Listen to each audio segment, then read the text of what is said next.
My name is Lisa G. Samia. This presentation is on John Wilkes Booth, specifically as son, brother, uncle, and actor. At the conclusion of this presentation, I will read two selected poems from my poetry and essay book, The Nameless and the Faceless of the Civil War, one of which directly correlates to John Wilkes Booth. Unless otherwise indicated, all referenced and quoted material comes from historian and author Terry Alford's book, Fortune's Fool, The Life of John Wilkes Booth, and Asia Booth Clark's book, John Wilkes Booth, A Sister's Memoir, also edited by Terry Alford. And a quick note of thanks and gratitude for Dr. Alford's continued support and friendship. A little background on John Wilkes Booth before we start. John Wilkes Booth was born the 9th of 10 children to Junius Brutus Booth and Mary Ann Holmes on May 10, 1838 in Bel Air, Maryland. 6 of the 10 children would reach adulthood. He was born, as with most of his siblings, in a modest log cabin home on the farm. In 1851-1852, the elder Booth built Tudor Hall on the property, which is a 1.5-story Gothic Revival home. It kind of resembles an English cottage. This home is well preserved and owned by Hoffa County of Maryland. Unfortunately, the elder Booth, John's father, died in November of 1852 while the home was still being built. The Booths also had a Baltimore City residence on 62 North Exeter Street, purchased in the mid-1840s, which was a middle-class city townhouse. Tree-lined streets with a grocer on one side and banker on the other. This residence is no longer standing. John's parents were from England. They emigrated to the United States in 1821.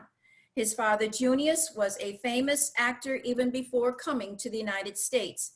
He performed in the 1820s to the early 1850s, and at various years made about $5,000 a year, which was a comfortable sum in those times. John had 2 older brothers, Junius and Edwin, who would also become actors, and a younger brother, Joseph. 2 older sisters, Rosalie and Asia. We don't hear much about the Booths on Rosalie, just that she was a kind and devoted to her mother.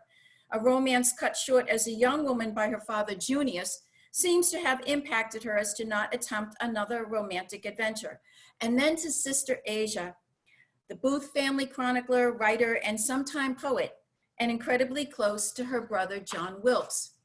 Younger brother Joseph would eventually become a doctor. Interesting note in family letters, it was the younger brother Joe that the family often worried about. Bits of melancholy or depression. He took off to Australia during the Civil War and returned to the United States to San Francisco, where his older brother Junius got him a job delivering letters for Wells Fargo in California. John Wilkes Booth. It's generally understood that when one gives a presentation like this, it is either that the author has uncovered a new piece of history to bring to light. That's not the case here today, or that perhaps a new interpretation of existing material is coming forth. As to that, this presentation on John Wilkes Booth, specifically as son, brother, uncle, and actor, we will look into John's early life as seen through the eyes of those who knew him growing up, his parents, fellow actors, siblings, neighbors. This presentation will explore his early life as a young boy, teenager, and up until the time he became a famous and acclaimed actor. John is a shadowy and complicated man of history. Shadowy because 155 years after his death on April 26, 1865, he's still taking center stage because we're talking about him today. And complicated because as close as I get to try to understand him, he slips away. And why is that? Because it is my belief that there's a disparity about John Wilkes Booth as to whom he was in the years before he assassinated President Abraham Lincoln. This is supported by the many favorable mentions in history from those who knew him and continued to find this true even after his most egregious crime.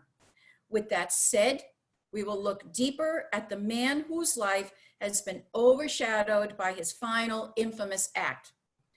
But not only are we going to explore these instances, but I will take a couple of these events and present a deeper meaning.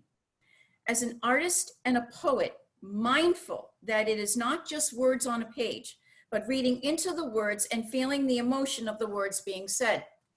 The bones of history tell us the story of and the historical significance of our past, but they don't always explore the meaning of the event through the eyes and the hearts of those individuals who lived and breathed life just like us so many years ago. John Wilkes Booth as uncle. John Wilkes Booth was uncle to his brother Edwin's daughter, Edwina, to his older brother Junius's daughter Blanche, and to Sister Asia's children. In early 1863, Asia Booth Clark said in a letter to her friend Jean Anderson, "John Wilkes Booth laughs outrageously at me for having babies. He can't realize it," he says, "to think that our Asia should be a mother. He lies on the floor and rolls over with them like a child." This is his niece Dolly, nephew Edwin, and the baby Adrienne. In her memoir, she also states, "All written or printed material found in our possession, everything that bore his name was given up. Even the little picture of himself hung over my baby's bed in the nursery. He had placed it there himself, saying, 'Remember me, babies, in your prayers.' We know that John Wilkes Booth became a killer, a murderer, and an assassin. But in 1863, he was at the height of his acting career, the handsomest man in America. So let's take a look at the deeper meaning of these 6 words. Remember me, babies, in your prayers. What is he saying here? What is it that we do when we ask for prayers? We're asking for help. At this instance, frozen in time, we see John Wilkes Booth at the nursery at his sister Asia's house in Philadelphia. And what is he saying? He's asking for help, for prayer, but he's also showing in this instance a warm and tender heart. We don't have a lot of instances, interactions with John, with his nieces and nephews, but I'm going to digress here just a bit, as there are many, many documented instances of John Wilkes Booth interaction with little children. He loved little children. I found that in my research of John Wilkes Booth, this was something that kind of caught me by surprise. Perhaps his love of children is that in his own way, he was childlike himself. In a book by Clara Morris, My Life on the Stage, Personal Experiences and Recollections, she says, "Next morning I saw Mr. Booth come running out of the theater on his way to the telegraph office at the corner. And right in the middle of the walk, staring about him, stood a child, a small roamer of the stony streets, who evidently got far enough beyond his native ward to arouse misgivings as to his personal safety. And at the very moment he stopped to consider matters, Mr. Booth dashed out of the stage door and added to his bewilderment by capsizing him completely. 'Oh, good Lord, baby, are you hurt?' exclaimed Mr. Booth, pausing instantly to stand up the dirty, tousled small heap and stand it on its bandy legs again. 'Don't cry, little chap.' And the aforesaid little chap not only ceased to cry, but gave him a damp and grimy smile, at which the actor bent towards him quickly, but paused, took out his handkerchief, and first carefully wiping the dirty little nose and mouth, stopped and kissed him heartily, put some change in each freckled paw, and continued his run to the telegraph office." She says, "He knew of no witness to the act. To kiss a pretty, clean child under the approving eyes of Mama might mean nothing but politeness, but surely it required the prompting of a warm and tender heart to make a young and thoughtless man feel for and caress such a dirty, forlorn bit of babyhood as that." John Wilkes Booth was employed as a stock player, actor at the Marshall Theater in Richmond, Virginia from 1858 to 1860, from Isabella Palin, the wife of Dr. James Beale, who not only befriended John during his time in Richmond, but was welcomed many a night after the theater to their grand home opposite Capitol Square. Isabella Palin recalled Booth standing in the wings during a production of The Sea of Ice. A small child had a role in the play, and Booth was so tender to the little thing, she says, that she would nestle in his arms until her time came to go on the stage. From Mary Bella, the adopted daughter of Isabella and Dr. Beale, in her later reminiscence, "Almost every night my father would drop in at the Richmond Theater. where he had a box, and it was seldom that he came home alone. Many a night, John Wilkes Booth would return home with my father after the play was over. There was always a warm supper and a warm welcome after the theater doors were closed.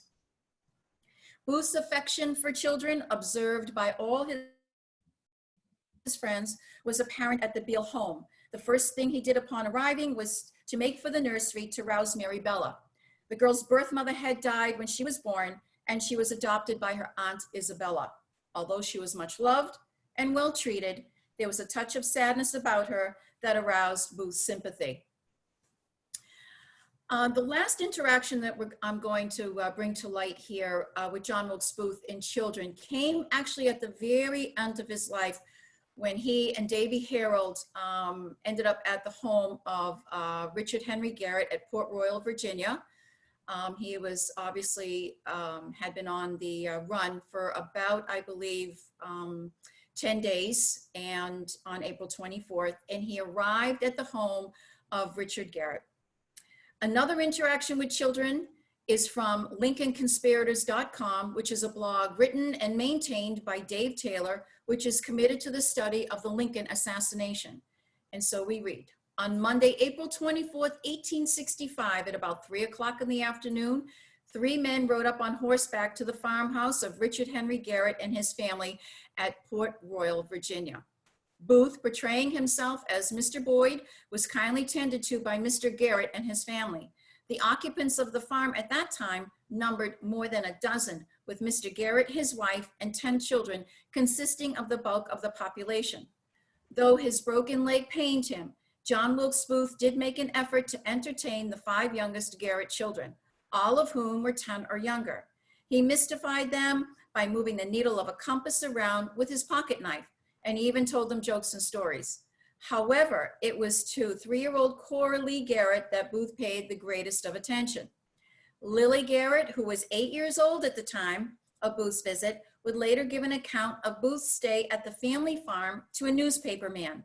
In her account, she details Booth's fondness for Cora. We children were about him and with him nearly all of the time. Of course, we were full of romp and frolic, and sometimes he would attempt to be cheerful and encourage us in our play. Our little baby sister, then about 4 years old, he took a great fancy to, and he used to pet her a great deal. But the rest of us he paid little attention to. He talked more to my little sister than to anyone else. He called her his little blue-eyed pet. And at the last meal he took with us, she sat by his side in her high chair. We were all gathered around the table when she began to make a noise. Mother spoke up quite sharply to her, and she burst into tears. Booth at once began soothing her and said, "What, is that my little blue eyes crying?" Within 12 hours of drying his little blue-eyed pet's tears, John Wilkes Booth was dead, shot in the tobacco farm belonging to her father. He would die on the front porch of the Garrett home in the early morning hours of April 26, 1865. John Wilkes Booth as brother. Asia Booth Clark wrote John Wilkes Booth a sister's memoir, mostly from memory, in 1874. This was a secret memoir. She had to hide it from her husband, John Sleeper Clark. Asia's husband blamed the Booth family, especially John Wilkes, for his problems.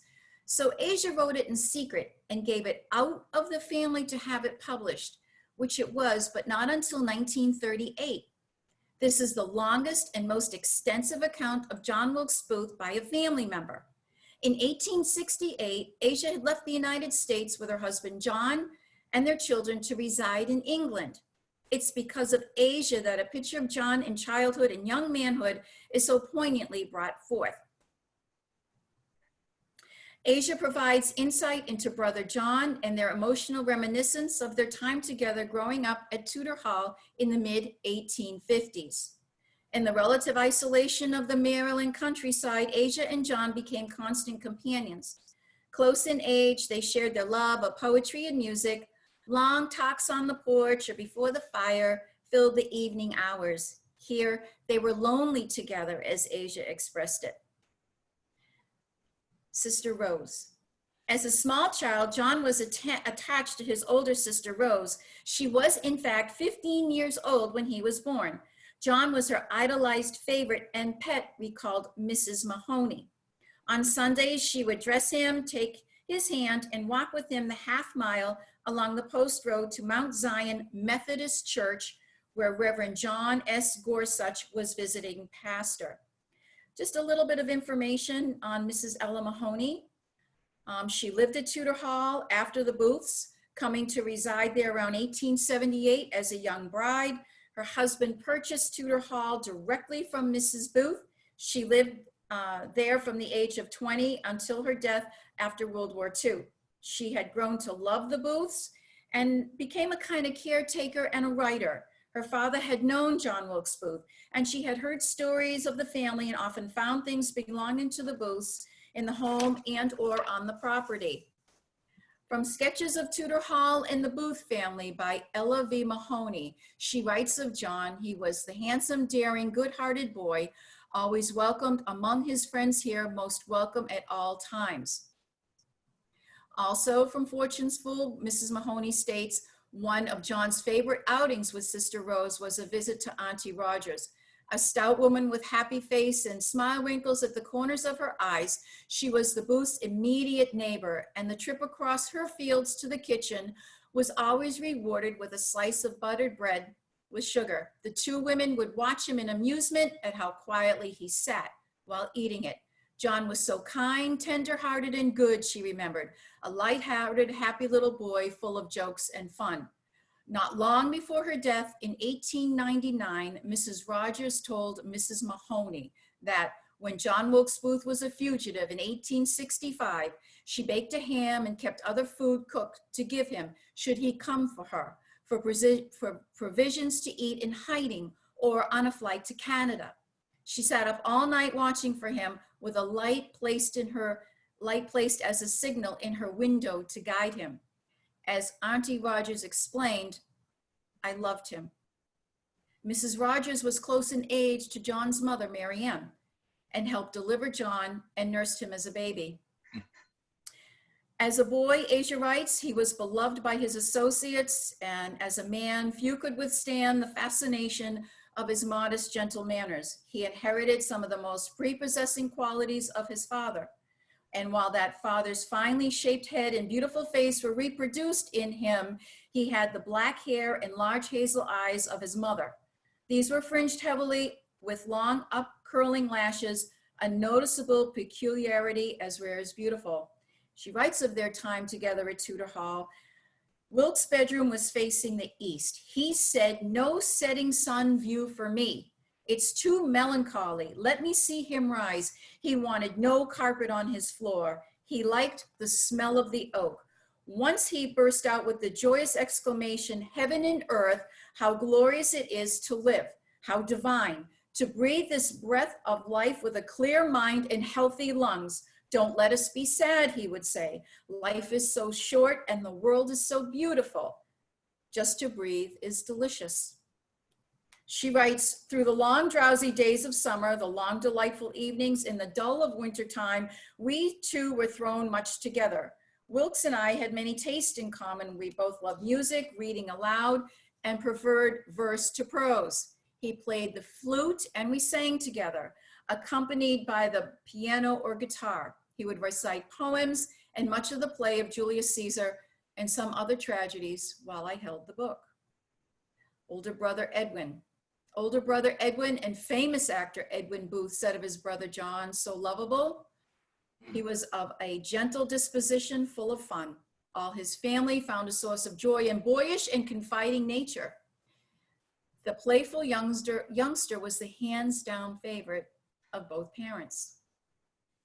Brother Junius. Of his other siblings, she writes of older brother Junius, June. Junius Booth dearly loved this one of his brothers. He admired his athletic beauty and loved him for his nature, his dispositions, and that irresistible fascination which few men could resist. Younger brother Joseph. Joseph Booth's friend Joe Westall stated, Joseph always manifested more affection for his brother John Wilkes than for any other member of the family. He thought more highly of Wilkes than either of his older brothers. There's one recollection that I'm going to speak about in just a moment from Asia. And this is an instance where their mother, Mrs. Booth, had gone to Baltimore. They're at Tudor Hall, and she had gone to Baltimore to sell the vegetables and, you know, different things from the farm. And that came at a time when the provisions at Tudor Hall were very low. Their foodstuffs were getting very, very low. And she says, Asia says, at one point they had been nearing a state of semi-starvation. And at that time, after Mrs. Booth had left, she had noticed there were 4 ladies coming up on horseback to visit Tudor Hall. Now, back in those times, you know, when country visitors came to your home, they would sit at the table and you would, you know, basically take care of them and feed them and entertain them however long they decided to stay. And then you in turn would repay the call. But again, this is at a time when they had very little food. So this is Asia's recollection of what happened that day, and specifically how when she went to her brother John, how he was able to make the day a success. She says, everything had failed. Our butter was far down in the crock. We had one loaf of wheaten bread left. These scanty supplies passed rapidly through my mind as I made a hasty toilet and descended to open the door for our guests. Of older sister Rosalie, she says, I found out how industriously she had worked.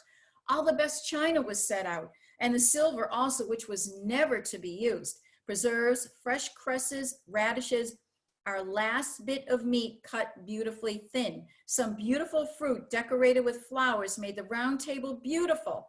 And upon entering the kitchen, I beheld our little stock of butter and milk from the dairy, and our last wee loaf ready to be taken to the table.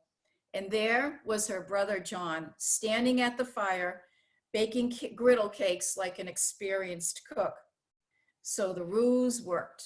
The guests were none the wiser, for Asia writes, he ate sparingly of the bread and preserves and took the least drop of milk in his coffee, depriving himself in order that our little stock might not give out. She then states, small things define character. The trivialities serve to lighten or to dim a picture, otherwise dull or misinterpreted. Such a little thing as a self-imposed abstinence of 3 days by a boy in strong health proved a capacity for that after sacrifice of all life's goods. We could only reflect and admire how merrily our brother gave us the best and the greatest share of everything, and laughingly strapped in his belt a whole tighter, defying hunger. Let's take a moment here and listen to what Asia is saying. We'll take a little bit of a deeper look. She says, how merrily our brother gave us the best and the greatest share of everything, defying hunger. Yes, this John Wilkes Booth, we know, became a killer, a murderer, an assassin. But here again, frozen in time, we are looking at Asia, what she's saying. She is saying he is showing the love that he had for his family. In 1859, this is Asia. In 1859, Wilkes came from Richmond, where he was fulfilling an engagement to be present at my wedding. Asia married John Sleeper Clark in April of 1859 in Philadelphia, Pennsylvania. He returned to that city immediately after the wedding. He was not pleased at my marriage. And the strange words he whispered to me were, always bear in mind that you are a professional stepping stone. Our Father's name is a power theatrical in the land. It's dower enough for any struggling actor. On July 7th, 1863, in New York City, older brother Edwin married Mary Devlin. The only family member to attend was brother John, and after the ceremony, he kissed his brother Edwin. In November 1864, the play of Julius Caesar was produced at the Winter Garden Theater in New York City. The 3 brothers, Junius, Edwin, and John, assumed the characters of Brutus, Cassius, and Mark Antony. Edwin was nervous. He admired Wilkes and thought that he had never beheld a being so perfectly handsome. I think he trembled a little for his laurels. In the densely packed theater, I heard from my standing place many comments of the merits of the brothers. One voice said delightedly, our Wilkes looks like a young god. March 18th, 1865, Pescara in Washington, D.C. was John's last appearance on the stage. Asia writes of the last time she saw her brother John. This was probably about a month or 2 months before, obviously, April 14th, 1865. She says, "As I sat on the sofa, he came and knelt down at my feet and laid his head on my lap. After a little time, during which I smoothed his black hair carelessly, he said, looking at my face, 'When will their child be born, my girl?' 'In 5 months, I think, or less.' 'I hope you will keep well and get stronger, dear.' Then as we rose together, he kissed me very tenderly and said, 'God bless you, sister mine. Take care of yourself and try to be happy.'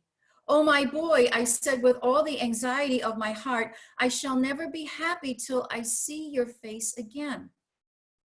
And of course she never did, for she says, there's no more to add. The rest is horror, fitter for a diary than for these pages. Let's just stop for a moment and feel the scene.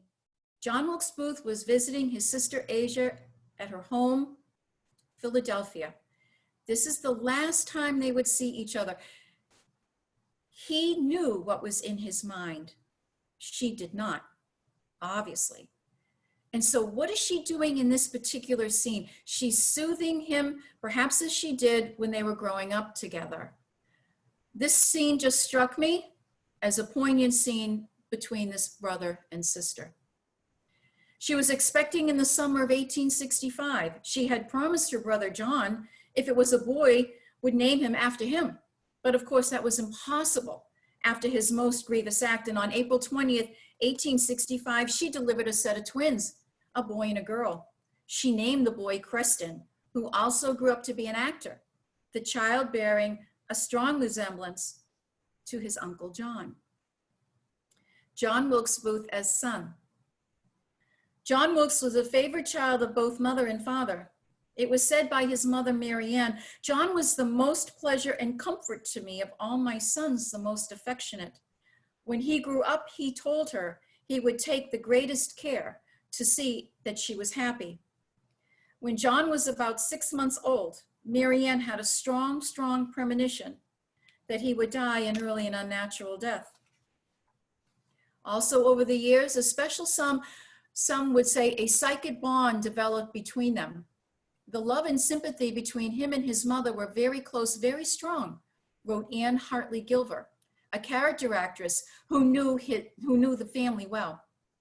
No matter how far apart they were, she seemed to know in some mysterious way when anything was wrong with him.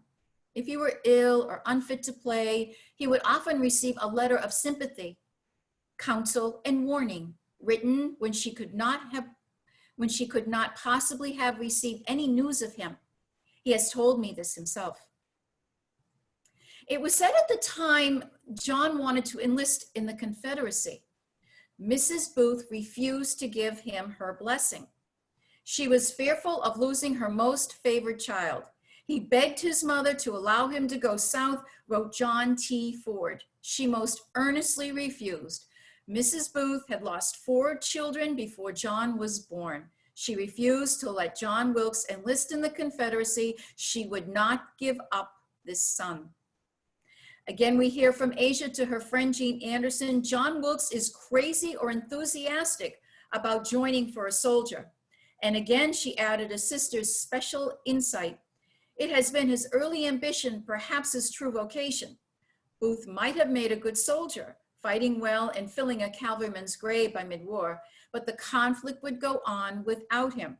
To fulfill an obligation to his mother that he considered sacred, he made a fateful decision that went against his nature. John Wilkes would later call himself a coward for not enlisting, but we also have to remember that when John Wilkes Booth was acting on the stage in all these great Shakespearean roles, he was playing a hero, but that was just play acting, when in the course of reality, he called himself a coward for not enlisting. John left no record of what he thought of his father as a parent. We know that the elder Booth was definitely a difficult and challenging parent.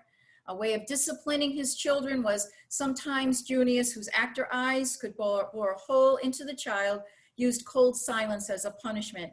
I mean, you never knew what you were going to get from their father. One day he was cold and distant, the next warm and loving. That would be difficult for any child it would be a difficult environment for any child to try to grow up in. I mean, he may have loved his children, but his eccentricities, long absences from home, battles with alcohol, and perhaps some organic type of depression added to these challenges. In 1833, the Booths lost 3 little children, Frederick, Mary Ann, and Elizabeth. And in 1835, the little son, Henry Byron, died. I mention this because who knows what impact these losses had on the elder Booth, adding to these deep eccentricities. One example, when Junius was away performing, he received word of the death of little Mary Ann. Once home, he was so bereft, he had the child removed from her grave to take the child up and bring it to the house so it would come back to life. You can only imagine the madness of grief that would drive him to do such a thing. Kindly neighbor came and helped the elder Booth rebury the child.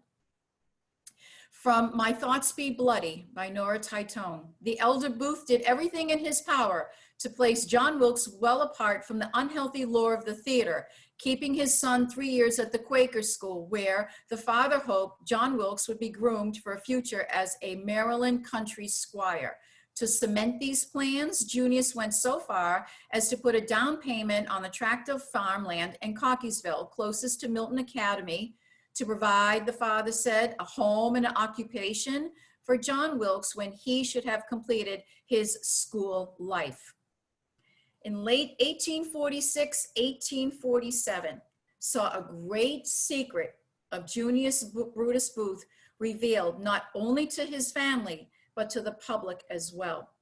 The appearance in Baltimore from England of Adelaide Delaney Booth, the never divorced wife of Junius Brutus Booth. She had come from England after hearing from their son Richard that Junius had another family. I bring this up because at the time of this very public revelation, John was about 9 years old.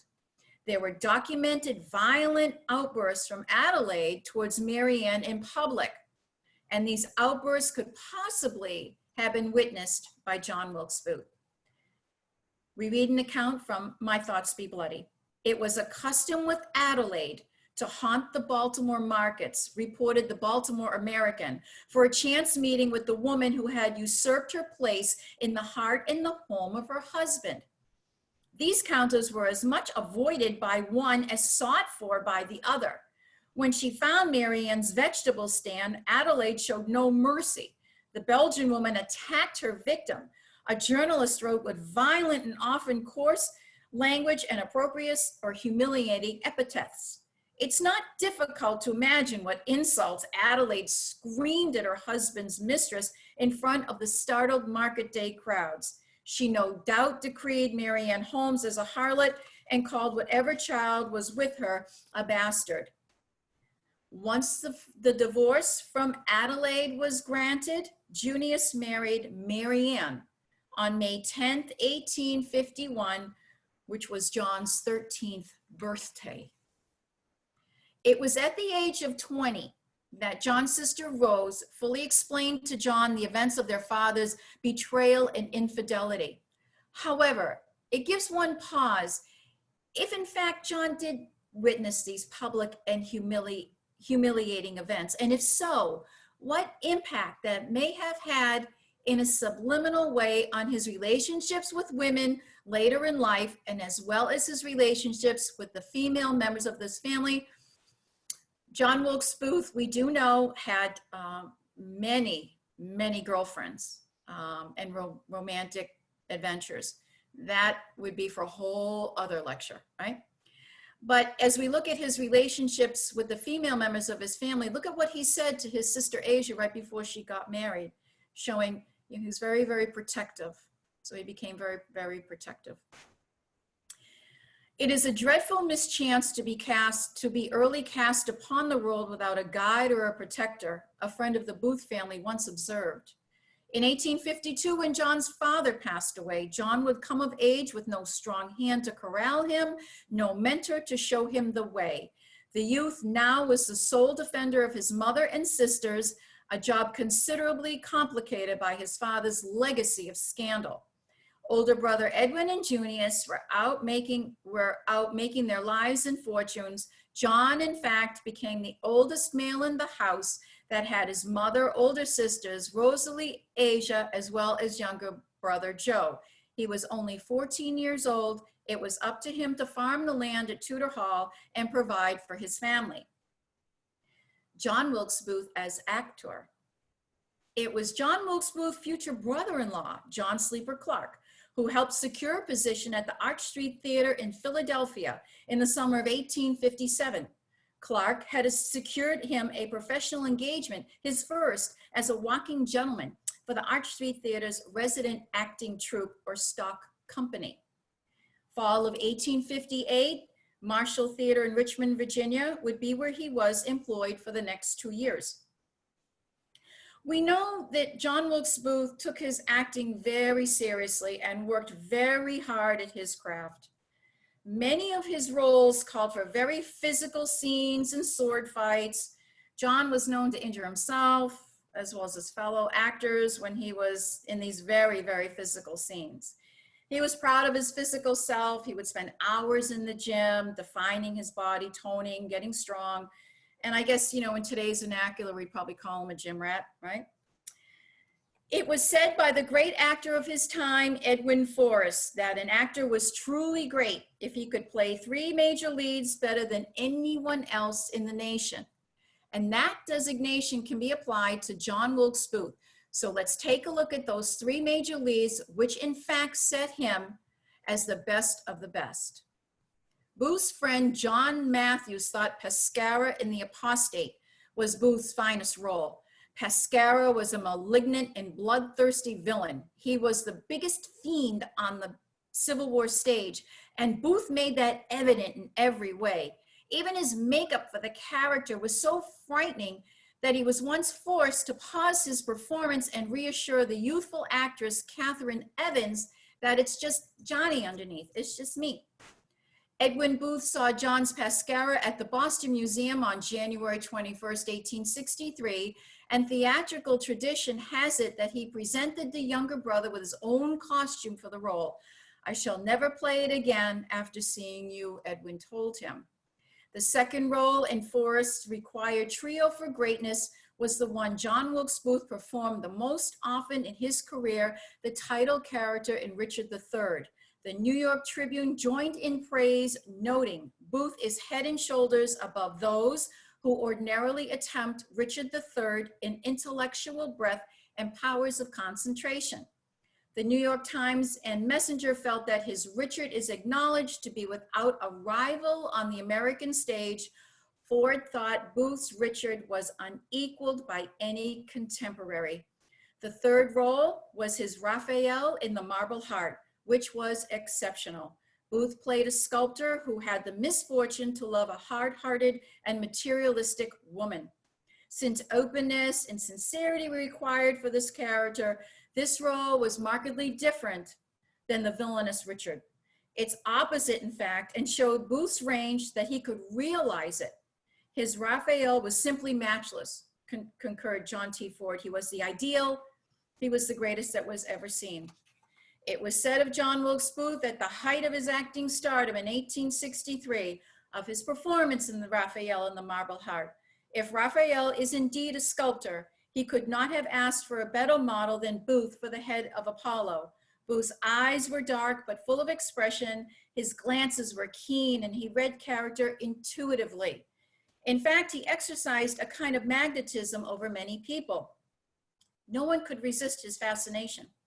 A mass of curly jetty hair crowned his square forehead. When he spoke, his eyes kindled with emotion. His voice thrilled the ear. He was at the very morning of his life. Let's stop for a moment. Let's read into these words. What is being said? He was at the very morning of his life. This killer, murder, assassin that John became, and what was being said of him At the height of his stardom in 1863, he was at the very morning of his life, meaning is that he had it all. Right? Clara Morris, life on the stage. At the theater, Good Heaven, as the sunflowers turn on their stalks to follow the beloved sun, so old and young, our faces smiling turned towards him. From backstage at the Lincoln assassination by Thomas A. Bogar, actor Edwin Alfred expressed it well. With men, John Wilkes Booth was the most dignified in manner, bearing himself with care and grace, and was a brilliant talker. With women, he was a man of irresistible fascination by reason of his superbly handsome face, conversational brilliancy, and a peculiar halo of romance with which he invested himself and which the ardent imagination of women amplified. That Booth was kissed by a genius was a given. The New York Times correspondent of the Washington Evening Star, collecting Broadway gossip in the 1890s, wrote, "It is an odd circumstance that nearly every old-time actor, actress, and manager believes firmly that John Wilkes Booth was the greatest star of his day. His crime has not shaken their belief in his genius. There is still no faltering in their worship of his brilliant and meteoric stage achievements, which, after a lapse of a quarter of a century, have gained rather than lost luster." Charles B. Jefferson, one of those old timers, knew the truth of that. He says Booth was a genius whose dramatic powers were just a little less than marvelous. At best, the art of Wilkes. Booth was like a divine flash, inspiration, that wonderful gift of nature. Asia Booth Clark ends her memoir with a line from Shakespeare's Hamlet, "So runs the world away." Act 3, Scene 2. The full line is, "For some must watch while some must sleep. So runs the world away." You know, it gave me pause as to try to decipher what Asia meant by "so runs the world away" and why she chose this particular line to end her memoir of John. Of all the lines of Shakespeare and all the tragedies, she uses this one. Why is that? What is she trying to tell us? Mindful again, it is not just words on a page. Well, we know that John Wilkes Booth performed in many Shakespearean tragedies. It's just that I believe Asia's telling us here that in the end, not only did John create the greatest of all American tragedies, he in fact became an American tragedy himself. The Booths have a family plot at Greenmount Cemetery in Baltimore, Maryland. I have visited there many times. Most of the Booth family is buried there, with the exception of Edwin and brother Junius. Upon the death of Asia Booth Clark in England in 1888, at the age of 52, she asked her husband John and her children to be buried in the Booth family plot in Baltimore. And so she rests there, just steps away from her brother John, who is also buried there in an unmarked grave. A haunting fact of history here, of a love between a brother and a sister, reunited together forever in oblivion. A small introduction to The Nameless and the Faceless of the Civil War. The Nameless and the Faceless of the Civil War is a collection of 28 poems and essays.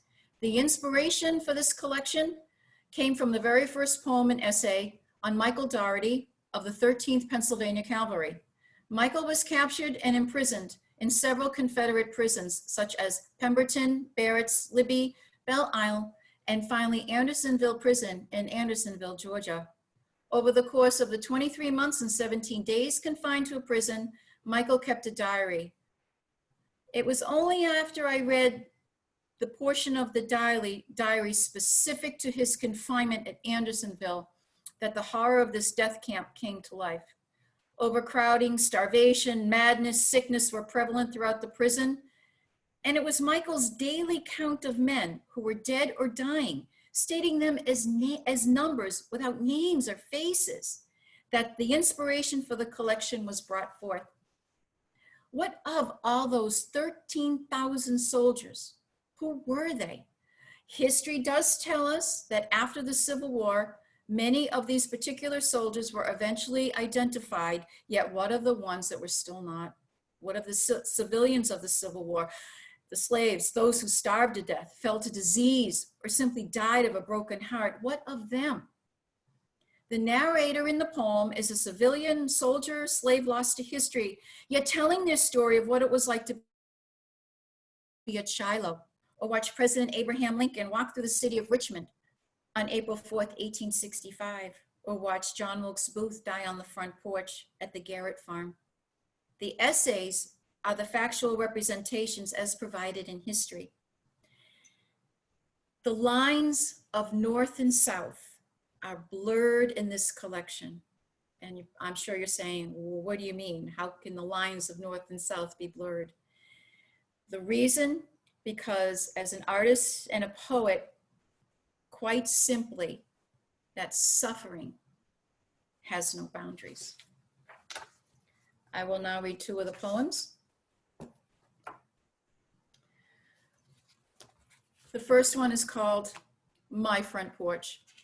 You will recall that earlier in this lecture, we talked about John Wilkes Booth on the front porch of the Garrett farm.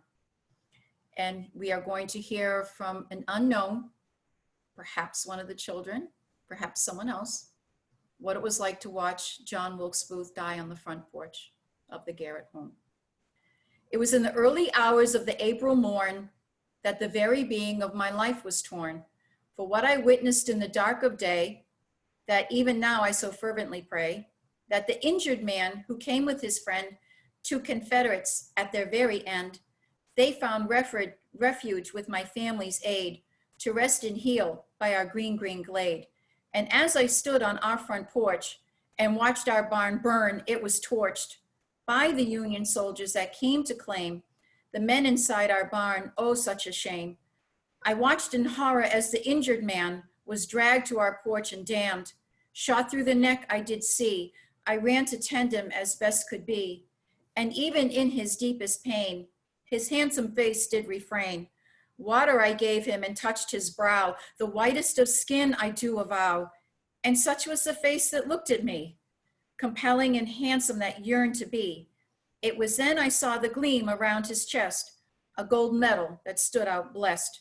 The Agnus Dei, Lamb of God, it said.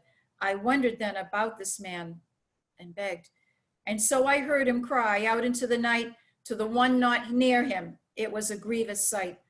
Please tell my mother, he said under his breath, I died for my country, then welcome death.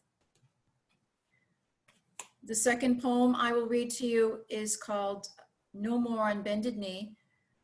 This is the story of Abraham Lincoln going through the city of Richmond on April 4th, 1865. The Confederates had, they left the city as the Union Army was, coming in. This was at the very end of the war. And the Confederate soldiers had set fire to the, I believe it was the armory, and there was quite a few leftover ammunition, and that obviously exploded and went on fire, and the whole city went on fire. It was a very terrible time. And so now we're going to hear from someone watching in the crowd of what it was like to see Abraham Lincoln walk through the city. No more on bended knee. Such was the date, April 4th, 1865, the day I knew I was truly alive. What my eyes beheld that day, the sight of the emancipator coming my way. It was for him and those who fought to stop the taskmaster and all who wrought. The scourge of slavery is no more. I see him walking, I must not ignore. And as he made his way through the town, remnants of a city burned to the ground. The ones who are now free follow his gait through the city that once held such hate. And so I caught up with all of those whose freedom now it was to behold. I watched and listened as they cried out to him, the freedom from the lash, such a sin. I walked towards the multitudes gathered around to hail the emancipator with a crown. But wait, then what did I see? Coming through the crowd behind me, an elderly man whose back was bent, from the torturous years of a slave spent. And as he knelt on his knee, bowing to the one who set him free, I heard the whisper ever so fine from the man believed so divine. Kneel to God only, I heard him say, and thank him for the liberty that has come your way.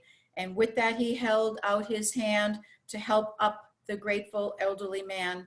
The emancipator looked him square in the face, for they were now equals in this human race. Then he reached for the hand of his little son. I could only think then, we are now as one. If you are interested in receiving an autographed copy of The Nameless and Faceless of the Civil War, you are welcome to send me an email, which is authorlisasamia@gmail.com, or through my website. And I look forward now to receiving your questions. Thank you.